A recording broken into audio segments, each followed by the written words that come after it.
네, 아침 저녁 공기가 제법 선선해진 가운데 10호 태풍 산사는 일본을 향해 북상 중입니다. 자세한 날씨 전망은 기상 전문가와 함께 알아보겠습니다. 반기성 K웨더 예보센터장 연결되어 있습니다. 나와 계시지요? 네, 안녕하세요. 네, 아침 저녁으로 선선해진 날씨가 반갑긴 한데 왜 갑자기 이렇게 시원해진 겁니까? 지난 주말을 기점으로 서울 지방에 발생했던 2018년 역대 최장기간 열대야 26일을 깨고 35일 열대야 최장 기록을 세웠죠. 예. 서울 같은 경우 1994년에 여름 열대야 최고 일수 기록도 깼습니다. 올 여름에 우리나라 상공 기압 배치를 보면은 티벳 고기압과 북태평양 고기압의 두 개의 고기압이 우리나라 상공에 위치하면서 두 개의 이불을 덮는 겹이불 형태로 많은 기간 위치했습니다. 그러다 보니까 기온도 높고 열대야도 많이 발생을 했는데요. 그런데 현재 우리나라에 영향을 줬던 티벳 고기압은 중부 쪽으로 이동을 해갔고요. 서쪽으로. 북태평양 고기압은 일본 남부 해상에 위치해 있습니다. 그러니까 올여름에 우리나라 상공에 위치했던 두 개의 이불, 그 틈이 생기면서 더위가 한풀 꺾인 거죠. 여기에다가 어제 약한 기압골이 통과하면서 중충바람이 북서풍으로 바뀌었습니다. 이럴 경우 차고 건조한 바람이 내려오거든요. 이 영향으로 오늘 아침 서울 지방 최저기온 23도로 여름 내내 기록했던 최저기온보다 거의 3도에서 4도 이상 낮았던 겁니다. 예. 지금 서울 지역의 열대야는 사라진 상황인데 제주도는 여전히 밤에도 덥다고 합니다. 제주 전 지역에서 역대급 열대야 현상 나타나고 있는데 제주도는 왜 이렇게 계속 덥습니까? 제주도 오늘 아침 최저기온이 27도로 여전히 지금 열대야가 발생하고 있죠. 이제 올여름에 앞에도 말씀드렸지만 두 개의 고기압이 우리나라 상층을 갖다 덮는 이런 형태가 유지가 많이 되면서 거의 전국적으로 열대야 기록을 다 깨고 있는데요.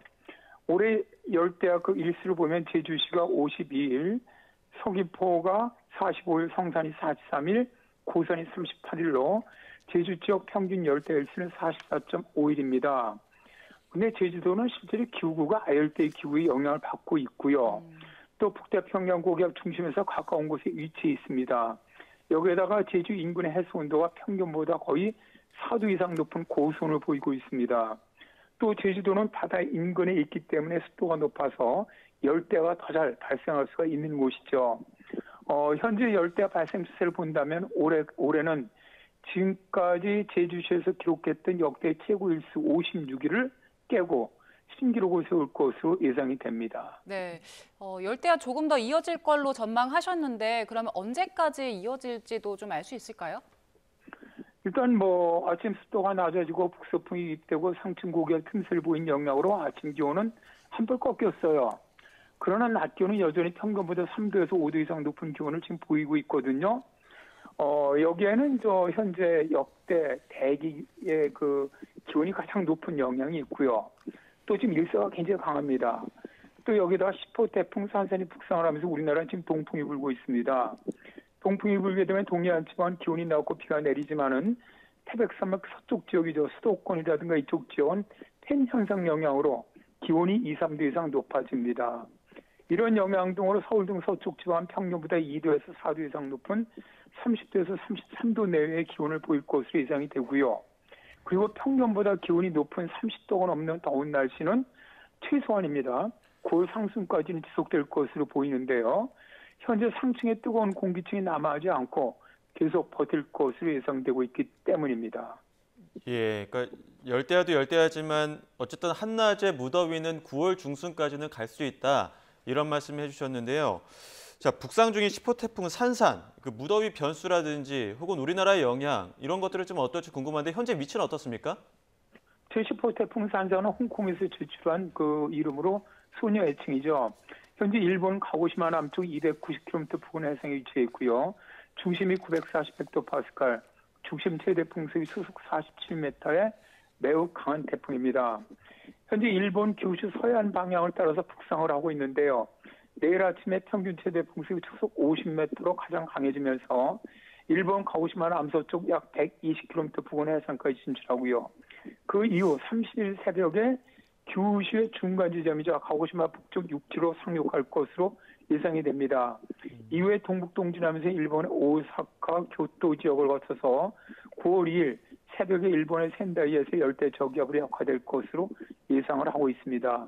그런데 이 경로를 지날 경우 일본은 거의 뭐 일본의 최중심부를 관통하고 있기 때문에 최악의 태풍 피해를 입을 가능성이 높습니다. 예, 저희가 조금 전 그래픽 통해서 봤듯이 일본을 관통하는데 이 태풍 산산이 우리나라에 미치는 영향은 어떻습니까? 일단 뭐 일본 같은 경우는 지금 중심 최대 풍속이 50m면은 순간 최대 풍속은 초속 70m거든요. 그렇다면은 뭐 주행 중인 트럭도 넘어가고 건축물도 무너지고 뭐 이런 정도입니다.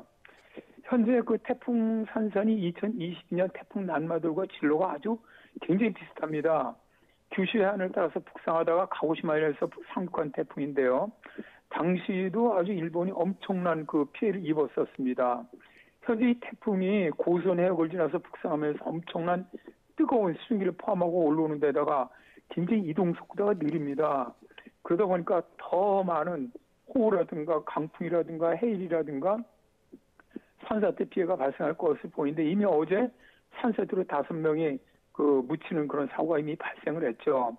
일단 일본은 역대 뭐 최대 피해가 예상이 되는데 일단 우리나라는 그 간접적인 가장자리 영향을 보일 것으로 예상이 돼요.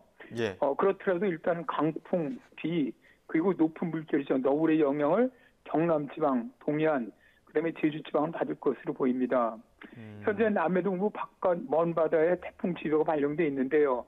주의보 지역이 점차 북상을 하면서 내일이면은 경남, 경북남부 동해안 지역까지 태풍주의보가 확대될 것으로 보입니다.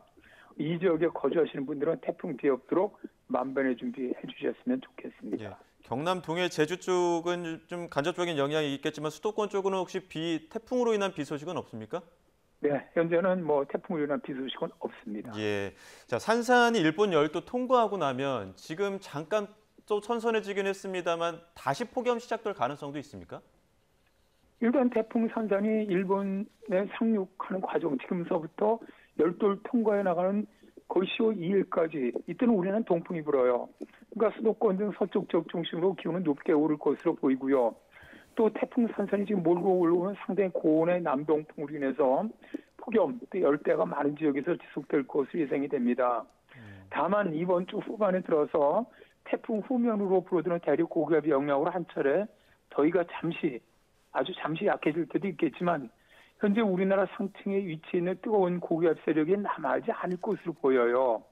따라서 네. 아까 말씀드렸지만 뭐 한 9월 중순까지는 거의 뭐 30도 이상의 폭염은 지속될 것으로 보입니다. 예, 센터장님 보통 9월 초에 오는 가을 태풍이 굉장히 강력하잖아요. 그 이전에 있었던 태풍 종다리가 태풍의 길을 열었다 이런 표현들 많이 했는데 가을 태풍은 어떻게 예상하십니까?